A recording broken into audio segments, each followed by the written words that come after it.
É... Há uma curiosidade genuína que surge quando a gente se depara com uma obra de arte que parece simplesmente desafiar a lógica da sua própria mídia, sabe? Com certeza. E hoje, o nosso mergulho analítico é exatamente sobre uma daquelas peças raras que conseguem fazer isso com uma maestria absurda. E que peça, diga-se de passagem. Nem me fale. Nós temos sobre a mesa hoje um conjunto de materiais detalhando um curta-metragem de animação chamado Borboleta, que inclusive conquistou uma indicação ao Oscar de 2026. Um feito enorme para um filme independente. Exato. E a premissa que as fontes nos trazem levanta logo de cara uma pulga atrás da orelha. A grande questão é: como é possível que um filme de meros 15 minutos, sem grandes diálogos épicos e feito muito, muito longe dos orçamentos astronômicos de Hollywood, tenha o poder de fazer os jurados da academia irem às lágrimas? É uma pergunta de ouro. Pois é. Então, a nossa missão hoje é desvendar a mecânica por trás dessa narrativa. A gente quer explorar a história real que serve de fundação para a obra e investigar como a técnica da animação foi usada de uma forma tão engenhosa para traduzir o que é basicamente indescritível. O que é fascinante aqui é observar a capacidade da arte de realizar uma espécie de compressão do tempo e do sentimento. Como assim? Pense bem, 15 minutos. É o tempo exato que a gente leva para passar um café ou esperar um ônibus no ponto. Verdade. E, de alguma forma, esse é o espaço necessário que os diretores encontraram para encapsular uma vida inteira marcada por extremos absolutos. E é importante a gente já contextualizar o peso desse material logo de saída, né? Fundamental. Porque estamos falando de eventos reais e de uma sensibilidade histórica imensa. Os relatos nas fontes lidam diretamente com o cenário da Alemanha de 1936 e, claro, as sombras do que viria a ser o Holocausto logo depois. Sim, é um terreno delicado. Exatamente. Então, a nossa ideia é examinar de forma objetiva as escolhas narrativas dos criadores, relatando os fatos históricos presentes na fonte e analisar como essa época tão sombria foi retratada puramente através de um prisma artístico, sem tomar lados políticos externos, mas olhando para o impacto humano que o texto descreve. Certo, vamos desempacotar isso. Porque a figura central desse filme passa muito longe de ser um personagem criado em uma sala de roteiro. Longe mesmo. O foco do curta é um homem chamado Alfred Nakash. Ele foi um nadador judeu que representou a França nas Olimpíadas de Berlim, lá em 1936. E para quem acompanha a história mundial, só de mencionar o ano e o local, já cria aquele nó no estômago, né? É automático. O contexto é muito pesado. Demais. As fontes detalham o peso psicológico absoluto desse cenário. Porque não estamos falando apenas de uma competição esportiva qualquer. Não, de forma alguma. Estamos falando de um atleta judeu pisando na borda de uma piscina olímpica em um evento que foi meticulosamente orquestrado pelo regime de Hitler. Tudo ali era desenhado para ser uma vitrine de propaganda política. O palco perfeito para tentar provar a chamada superioridade ariana que eles pregavam. Exato. Tente imaginar, mesmo que por um segundo, a imensa, a esmagadora tensão de estar naquele bloco de partida, sentindo o olhar daquele regime inteiro nas suas costas. E dimensionar para quem não estava lá. Nossa, sim. Se a gente parar para pensar na arquitetura de Berlim, naqueles jogos, a iconografia opressiva espalhada por toda parte, o público nas arquibancadas. A pressão sobre o Nakash não era só sobre quebrar um recorde na natação. Era sobre sobrevivência, né? Era existir. Existir e performar a sua excelência humana em um ambiente que foi inteiramente projetado para negar a sua humanidade. Isso é arrepiante só de falar. E é justamente nesse ponto que os criadores de Borboleta tomam uma decisão narrativa que foge completamente do óbvio. Que é onde a genialidade começa a aparecer. Exato. Porque o instinto comum de um cineasta, sabe, ao receber uma premissa dessas na mesa, seria construir aquela jornada clássica do herói esportivo. Focar no treinamento, no suor, no brilho da medalha. O típico filme de superação de Hollywood. Isso. Ou então, fazer uma transição direta, gráfica e visceral para os horrores explícitos dos campos de concentração que vieram logo depois na Europa. Que é o caminho mais comum em filmes históricos dessa época. Mas o curta faz um desvio profundo. Em vez de filmar o evento macro, os ditadores, a guerra mundial, a tragédia na sua escala global, o filme foca no micro. Ele fecha a lente. Ele mergulha literalmente no interior da alma desse homem. Mas me permita fazer o papel de advogada do diabo aqui por um instante? Por favor. Ao tomar essa decisão de focar na experiência puramente interna, e ao escolher não mostrar de forma explícita e gráfica o horror histórico que ocorreu com a comunidade judaica na época, o filme não corre um risco perigoso? Risco de quê, especificamente? O risco de suavizar ou até higienizar a brutalidade do Holocausto e a tentativa de apagamento da história de figuras como o próprio Nakash? É uma provocação excelente. E é uma preocupação muito válida quando a gente lida com traumas históricos reais dessa magnitude. Sim, porque a linha é muito tênue. No entanto, o que as análises da obra argumentam fortemente é que ocorre exatamente o oposto. A ausência da violência explícita não suaviza a história. Ela torna insuportavelmente íntima. Interessante. Como se a ausência gritasse mais alto. Pense da seguinte forma. Quando um filme exibe atrocidades em massa de forma muito gráfica, muitas vezes o cérebro de quem assiste aciona um mecanismo de defesa. A pessoa se desliga ou começa a tratar aquilo como uma estatística visual. É simplesmente grande demais, distante demais. A gente entra em choque e anestesia. Exato. Fica banalizado de certa forma. Mas, ao focar apenas na experiência interna de um único indivíduo, o filme força quem está acompanhando a se conectar com a sensação do trauma, e não com a imagem literal do trauma, o que qualquer pessoa consegue acessar em diferentes escalas emocionais. É a sensação angustiante de se sentir engolido por um sistema imenso e implacável. E a luta totalmente silenciosa para manter a própria identidade intacta, né? Quando parece que o mundo lá fora quer apagar quem você é. Perfeito. É muito comum focar nas grandes vitórias ou nas mega tragédias, mas essa obra ensina a olhar para o interior, para a experiência humana pura de estar acuado. Isso faz muito sentido. O foco é na humanidade dele, na experiência dele, não apenas naquilo que as forças externas tentaram fazer com ele. E isso muda tudo. Aqui é onde a coisa fica realmente interessante, nas escolhas de direção desse curta. O salto técnico que eles deram. Sim, porque se a narrativa é tão profundamente interna, a pergunta que fica é como eles mostram isso visualmente na tela. Se não tem narração longa, se não tem diálogo épico. É o desafio clássico do cinema, né? Mostre, não conte. E a resposta, segundo todo o material que estamos analisando aqui, está na água. Em Borboleta, a água não é só o cenário esportivo, não é só a piscina olímpica onde ele compete. A água é a história. Ela vira a espinha dorsal do filme. O elemento central da profissão e da vida do nadador se torna literalmente a forma como o roteiro se desenvolve. E essa é uma das grandes sacadas contemporâneas que os críticos destacaram. A água tem propriedades físicas incrivelmente ricas para quem sabe usar. Ela flui, ela distorce a luz. Ela se adapta ao recipiente, ela pode nutrir a vida, mas ela também pode afogar, ela tem peso, ela tem densidade. E os diretores pegaram tudo isso e transformaram em vocabulário puro. Cada mergulho que o personagem dá na piscina do curta não é visto apenas como um movimento de um atleta de elite. É um mergulho visceral na própria psique do Nakashi. As notas da fonte são bem específicas sobre isso, né? Sim, elas detalham que os realizadores usaram a fluidez da água para conectar 3 pilares essenciais da experiência dele: a infância, a passagem devastadora pela guerra e o seu renascimento depois de tudo. E a transição entre esses momentos, pelo que é descrito, deve ser de uma beleza melancólica de cair o queixo. É cinema na sua forma mais pura. Porque a água elimina por completo aquela necessidade de cortes secos, tipo aquele letreiro subindo na tela dizendo 10 anos depois. Aquela muleta narrativa clássica. Isso. Ao invés disso, a fonte descreve uma cena belíssima. Imagine uma gota de água cristalina e brilhante, vinda de uma lembrança muito alegre da infância dele. Essa gota cai na tela e começa a se expandir. E conforme ela se expande, ela vai mudando. Exato. Ela vai escurecendo, vai ganhando um peso visual, uma densidade angustiante que passa a representar as memórias da perseguição e da guerra. A água que o protegia agora sufoca. Sim.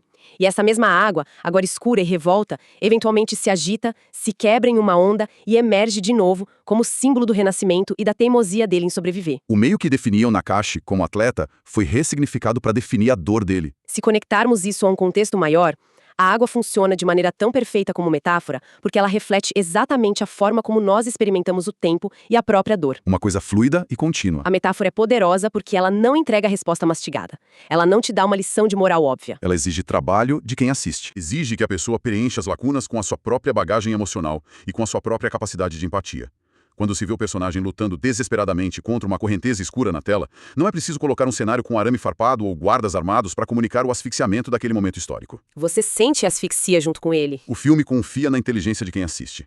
E essa participação ativa do público, essa cocriação do significado na hora em que o filme rola, é o que torna a experiência tão avassaladora e faz os jurados chorarem. E essa fluidez narrativa nos empurra direto para outro aspecto que o texto elogia absurdamente: a estética visual de Borboleta. Que é um espetáculo à parte. Totalmente! Porque a gente não tá falando daquelas animações em 3D super polidas e iluminadas com texturas hiperrealistas que dominam os blockbusters de hoje em dia. Aquela coisa plástica e perfeita. Ao contrário, as anotações descrevem o estilo visual quase como se fosse uma pintura impressionista ganhando vida e respirando na tela. Uma técnica raríssima de se ver em movimento constante. O material indica que a animação inteira parece ter sido pintada com aquarelas. Não existem aquelas linhas pretas rígidas contornando os personagens para separar eles do fundo, sabe? As formas são soltas. As cores literalmente sangram pela tela. Elas se dissolvem, perdem os limites e se misturam umas com as outras, criando um estado constante que parece estar sempre flutuando entre o sonho e a lembrança. E vale pontuar que fazer animação em aquarela nesse nível é um trabalho hércules, tecnicamente falando. Porque cada quadro, cada frame, precisa manter essa qualidade etérea e efêmera, sem virar uma bagunça visual. É um controle absurdo do caos da tinta. Mas o brilho real dessa escolha não está só na habilidade técnica de quem desenhou. Está no porquê dessa estética ter sido escolhida. Não é para ser bonito por ser bonito. De jeito nenhum. O impressionismo, essa estética sem contornos, foi adotada porque ela replica com uma exatidão assustadora a mecânica da nossa própria memória. A nossa neurologia, basicamente. Sim. A gente tem a mania de pensar nas nossas memórias como se fossem vídeos bem definidos, salvos no nosso celular, né? Uma linha do tempo reta, nítida, onde a gente aperta o play e a cena roda perfeitamente do começo ao fim. O que cá entre nós sabemos muito bem que é uma baita mentira do nosso cérebro. Nossas memórias nos traem e nos enganam o tempo todo. Sempre. Tente lembrar de um evento distante. Digamos, uma festa de aniversário lá dos seus 8 anos de idade. Certo. Você dificilmente vai se lembrar da sequência lógica do que aconteceu. Quem chegou primeiro, o que foi dito na porta. Vira um borrão. Mas você vai se lembrar, com muita força, da cor vermelha estourada de um balão no canto do teto. Do gosto absurdamente doce do bolo. Da sensação do piso gelado no pé descalço. São flashes sensoriais. A memória humana é isso. É um arquivo de fragmentos colados. Ela é burrada nas bordas, não tem contorno rígido. E quando a gente joga a variável do trauma nessa equação, essa fragmentação multiplica por 10. Fica ainda mais caótico. O cérebro processa o estresse pós-traumático de uma forma totalmente não linear. As lembranças entram em curto-circuito, se sobrepõem do nada, são intrusivas e muitas vezes derretem umas nas outras. Essa sua explicação é fantástica para amarrar com o filme. Porque então, quando a gente senta e vê as cores da aquarela vazando de uma cena para a cena seguinte, escorrendo pela tela como lágrimas ou como tinta fresca debaixo de uma chuva forte, o que a gente está presenciando de verdade é uma tradução visual, nua e crua, de como a mente do Nakati está processando o trauma da própria vida. É o cérebro dele projetado na tela. O trauma sangra pela linha do tempo dele, da mesma forma incontrolável que a água faz a tinta sangrar e borrar o papel. A forma e o fundo são a mesma coisa. Isso eleva o estilo de arte de uma simples escolha estética bonita para uma ferramenta psicológica absurda. É um mecanismo para fazer quem está ali assistindo se colocar à força dentro da mente de quem viveu o inferno na Terra. É a síntese perfeita do cinema. O formato ditando o sentimento sem precisar de uma palavra de explicação. E isso se alinha de forma impecável a uma das frases mais fortes presentes nas nossas fontes de hoje. Qual delas? A de que os críticos afirmam que o filme nunca grita, ele apenas sussurra. Eu ia chegar exatamente nesse ponto agora. Porque nós vivemos hoje numa era de fadiga visual, de saturação completa de estímulos o tempo todo. É tela brilhando para todo lado. O cinema comercial frequentemente recorre ao choque. São explosões altíssimas, trilhas sonoras orquestrais que fazem a cadeira tremer e edições frenéticas que cortam a cena a cada 1 milissegundo. Tudo pelo medo de perder a atenção da plateia para o celular. Isso. E Borboleta faz o caminho inverso, com uma coragem enorme. Escolher o sussurro no meio de um ambiente caótico e barulhento é um ato gigante de rebeldia. Com certeza. Porque pensa bem, quando alguém começa a sussurrar perto de você, qual é a sua reação fisiológica instintiva? Você para o que está fazendo? Você silencia o próprio barulho, você se inclina para frente, você triplica a sua atenção para tentar captar o que está sendo dito. O sussurro força uma cumplicidade. O sussurro exige que você esteja presente. Essa delicadeza da aquarela, essa água que flui devagar e que vai engolindo os quadros, são recursos silenciosos. Mas eles carregam um peso dramático que um grito talvez rachasse e não conseguisse sustentar. É maravilhoso perceber isso, e é exatamente essa delicadeza que vai redefinir o próprio conceito de heroísmo dentro dessa narrativa. Como as fontes descrevem esse heroísmo dele? Quando a gente analisa histórias de sobrevivência extremas, ainda mais as que esbarram nos horrores da Segunda Guerra, o nosso repertório cultural e cinematográfico exige aqueles atos de bravura muito teatrais. O soldado pulando na trincheira, o discurso motivacional debaixo de tiro. Mas o heroísmo do Alfred Nakashi, do jeito que foi construído nessa animação, opera numa frequência que a maioria dos filmes de guerra não alcança. Sim, e essa é a lição mais profunda que eu acho que podemos tirar desse material. Então, o que tudo isso significa no final das contas? Significa que a verdadeira força de alguém não precisa ser estrondosa. Não mesmo. O texto pontua com todas as letras que a grandiosidade da obra reside no que eles chamam de contraste silencioso. Entre a fragilidade e a teimosia. Sim, a fragilidade inegável de um corpo humano macio contra a teimosia brutal de quem simplesmente se recusa a desaparecer no ar. Teimosia brutal. É uma escolha de palavras formidável. É de uma precisão cirúrgica, porque não é sobre ele enfrentar um exército inteiro usando os punhos. É sobre o ato absurdamente revolucionário de levantar da cama todos os dias. De existir mais um dia. É sobre ele continuar dando braçadas na água, continuar puxando o ar para os pulmões, quando o sistema inteiro da época, a máquina estatal de 1936, foi projetada com cálculos milimétricos para garantir o apagamento total dele e dos seus. E essa teimosia brutal da qual a fonte fala, essa vontade de simplesmente continuar existindo, é algo que transcende os livros de história e bate direto no nervo do ser humano moderno. Ressoa muito com agora. Totalmente, porque guardando as óbvias e enormes proporções históricas, é um sentimento universal. A exaustão mental, o sentimento crônico de impotência que muita gente sente diante de sistemas burocráticos modernos. Aquela sensação de que as engrenagens são grandes demais para você quebrar. O filme pega isso e te mostra um corpo pequeno, frágil, nadando num oceano escuro da história, mas que carrega uma âncora de dignidade que não quebra por nada. E o fato de ser uma animação permite que essa mensagem contorne o nosso cinismo natural. Eu concordo muito. Como não são atores de carne e osso, a gente baixa a guarda. A gente assiste muito live action já com a armadura levantada, né? Criticando se o ator chorou direito, se a iluminação da câmera tá realista. A animação usa o lado lúdico para passar reto por baixo desse nosso escudo emocional. E isso acaba de vez com aquela crença limitante e, francamente, bem ultrapassada, de que a animação é só pra criança dar risada no domingo de manhã. É uma linguagem cinematográfica de primeira linha. Borboleta é um manifesto. Ele eleva a mídia a um patamar assustador. O curta realiza em 15 minutinhos, usando desenhos que parecem que vão derreter a qualquer instante, o que muita produção bilionária de 3 horas não chega nem perto de fazer. Ele não só narra um fato. Ele instala a memória afetiva desse fato nas entranhas de quem está do outro lado da tela. É o trauma transformado em poesia crua. Isso prova por A mais B que cronômetro e orçamento não são métricas reais para medir impacto artístico. E tudo isso que a gente destrinchou até agora nos conduz diretamente para a reflexão filosófica central que fecha os textos das nossas fontes. Afinal, para que serve esse tipo de arte? Qual é o propósito final de revirar essas dores, né? O material sugere algo muito profundo. O propósito não é ganhar estatueta do Oscar. Não é só fazer um registro de um fato histórico numa enciclopédia virtual. A grande função da arte nesse nível é nos fazer humanos de novo. Fazer a gente voltar a sentir. Porque nós vivemos soterrados por estatísticas. A gente abre o portal de notícias e é tragédia global atualizada a cada minuto com um número novo de vítimas. Instintivamente, o cérebro cria uma casca de gelo para a gente não enlouquecer de tristeza. Fica anestesiado para conseguir seguir o dia. E a arte verdadeira serve para pegar um martelo e rachar essa casca de gelo. O curta isola uma única história. Isola o fôlego de um único homem lutando contra a maré da extinção. E usa a beleza chorosa daquelas aquarelas para restaurar compaixão em quem assiste. Nos abriga a lembrar que atrás de cada dígito numa estatística de guerra existe um universo humano gigantesco. Um lembrete belíssimo e fundamental para os dias de hoje. A gente abriu esse mergulho analítico tentando entender como em período tão curto de tempo de tela poderia carregar um peso tão monumental. E a conclusão é clara. O peso não está nos minutos contados, está na espessura da alma da obra. Na precisão das escolhas. Nós acompanhamos hoje o peso da jornada do Nakashi nos blocos de Berlim em 36. Entendemos como fugir do choque gráfico e usar a água foi a chave mestra para acessar a empatia genuína. Vimos que a aquarela sangrando é a imagem mais perfeita do trauma conturbando a mente. E consagramos a tal da teimosia brutal como o grande superpoder humano.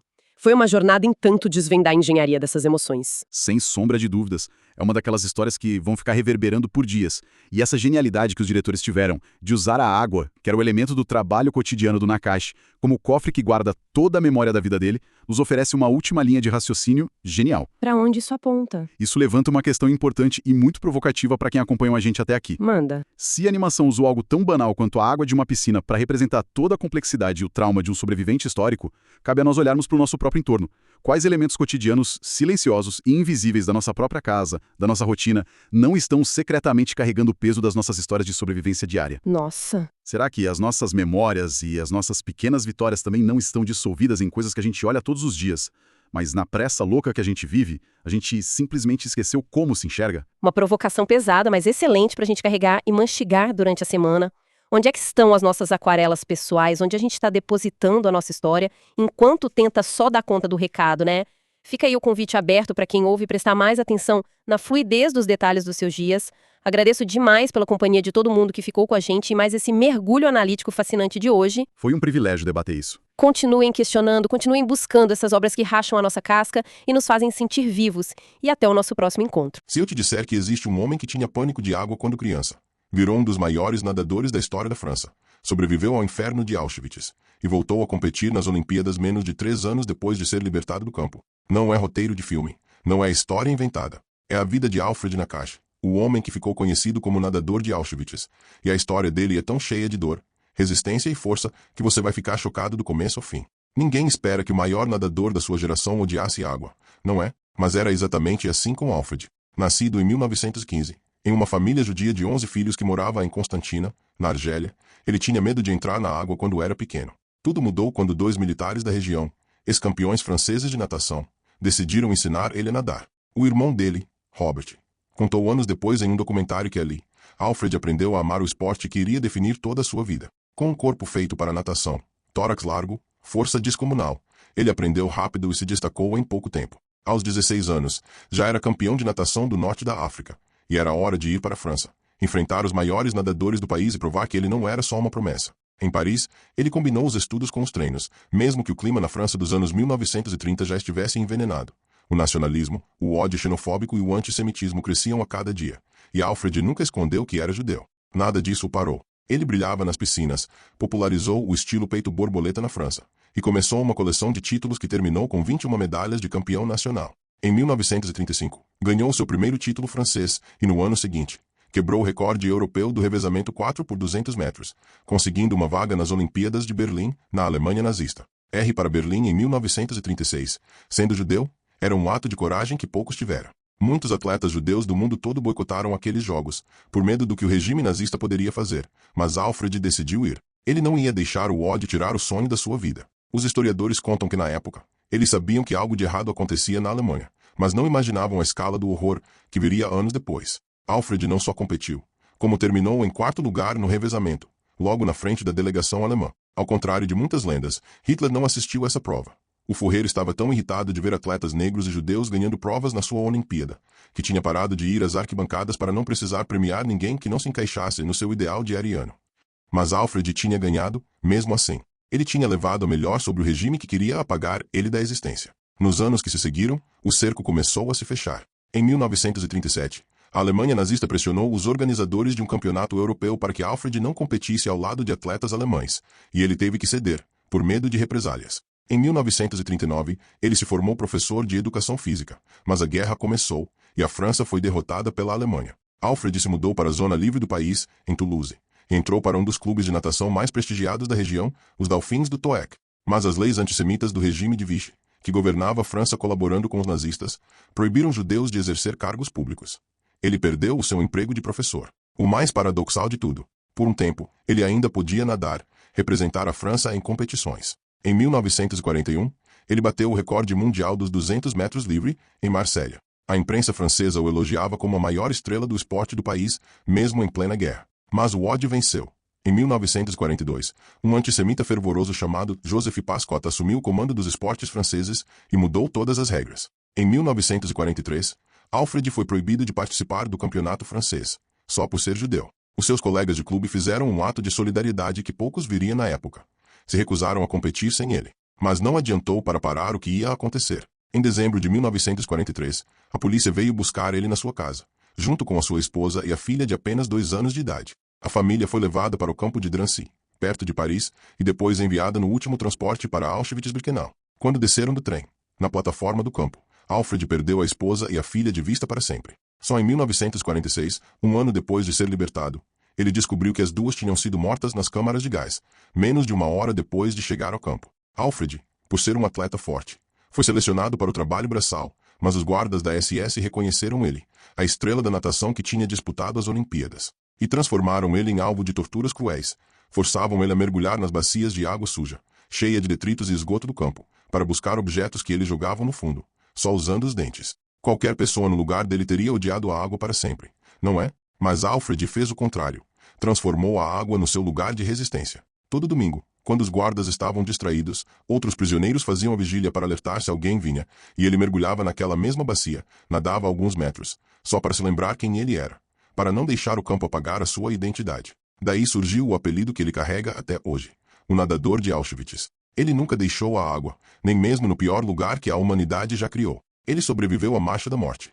A viagem cruel que os nazistas fizeram os prisioneiros fazerem quando o exército russo chegou perto de Auschwitz.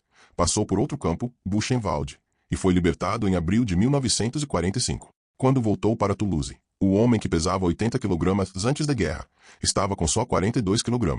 A primeira coisa que ele descobriu ao chegar na cidade, a piscina municipal já tinha o nome dele. Todo mundo achava que ele tinha morrido em Auschwitz, e tinham homenageado ele antes mesmo de saber que ele estava vivo. Qualquer pessoa teria parado, se recuperado, se afastado de tudo que lembrasse da dor. Não Alfred. Ele voltou a treinar na mesma semana que chegou. Menos de 6 meses depois de sair do campo. No verão de 1945, ele era campeão francês de novo. Ele foi um dos só 10 atletas no mundo todo que conseguiram competir nas Olimpíadas de 1936 e nas de 1948. Depois de passar por tudo isso, o trauma nunca saiu. Ele carregou a dor da perda da esposa e da filha para sempre, mas não deixou ela parar ele. Alfred se aposentou da natação profissional anos depois, se casou de novo, e se mudou para Cerbère, uma pequena cidade na costa do Mediterrâneo. Ele nadava 1 quilômetro todo dia no mar, a água que ele amava. Foi lá que ele morreu, em 1983, de um ataque cardíaco no meio do seu nado diário.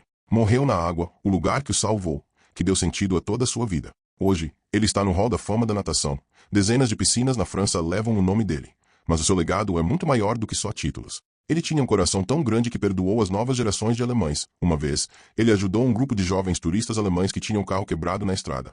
Mostrou o número de prisioneiro tatuado no braço e disse que não os culpava, que eles não tinham nada a ver com o que aconteceu, que a reconciliação era o que importava. Mas na sua lápide, ao lado dos nomes da sua primeira esposa e da sua filha, está gravado: vítimas da barbárie alemã. Ele nunca esqueceu, nunca apagou a dor, mas não deixou ela transformar ele em uma pessoa de ódio. Alfred Nakache não é só um nome em uma placa de piscina. É a prova que a resiliência humana é maior do que qualquer horror, que o amor por algo pode te salvar mesmo no pior dos infernos, e que é possível carregar a dor sem deixar ela consumir você. Curiosidades sobre Alfred Nakache. Nakache nunca teve um treinador profissional. Ele aprimorava suas técnicas observando golfinhos no litoral de Oran e estudando fotos de nadadores americanos nas revistas esportivas que chegavam ao clube. Seu técnico era seu irmão mais velho, George, que cronometrava os treinos com um relógio de bolso. Durante a cerimônia de abertura, quando as bandeiras nazistas foram erguidas, Nakache, vestindo o uniforme francês, recusou-se a fazer a saudação hitlerista. Ele permaneceu de pé, com o braço ao lado do corpo. Foi advertido pelos oficiais franceses, mas não se curvou. Esse gesto passou despercebido pela imprensa da época, mas está registrado nos arquivos do Comitê Olímpico Francês. Dentro de Auschwitz, Nakache organizava treinos secretos de natação com outros prisioneiros. Toda sexta-feira, quando a piscina estava vazia, ele reunia um pequeno grupo, sempre sob risco de morte, e ensinava técnicas de respiração e braçadas. Para ele, nadar era uma forma de manter a dignidade, a força física e a sanidade mental. Muitos sobreviventes atestam que essas sessões foram cruciais para resistir ao frio, à desnutrição e ao desespero. Ele dizia: enquanto meus músculos se movem na água, o nazismo não me vence. Em 13 de agosto de 1947, Nakache tornou-se o primeiro sobrevivente do Holocausto a cruzar o Canal da Mancha, Inglaterra-França. Fez a travessia em 10 horas e 42 minutos, batendo o recorde de maior idade na época, 31 anos. Até então, acreditava-se que ninguém acima de 25 anos conseguia realizar a proeza. A imprensa britânica noticiou: o homem que sobreviveu a Auschwitz venceu o canal. Após Londres 1948, Nakache nadou de Oran, Argélia, a Marsella, França, 800 quilômetros ao longo da costa mediterrânea, em etapas, para arrecadar fundos para órfãos judeus da guerra. A façanha durou 12 dias e foi coberta pelo jornal Le Monde. Nunca foi repetida por ninguém. Até o dia de sua morte, 28 de janeiro de 1983, em Paris, Nakache nadava 2 km por dia, mesmo com problemas cardíacos. Seu último treino foi na piscina do Clube Racing Clube de France, 24 horas antes de falecer. O clube guarda uma placa com a inscrição: aqui, Alfred Nakache provou que a água lava a dor. Alfred Nakache não foi apenas um grande nadador. Foi um símbolo vivo de que a força humana, cultivada na água, pode superar o ódio. Cada braçada que você dá na piscina, jovem, carrega um pouco da coragem dele. Na água, eu não era um número. Eu era livre. Alfred Nakache. E você conhecia essa história incrível de superação?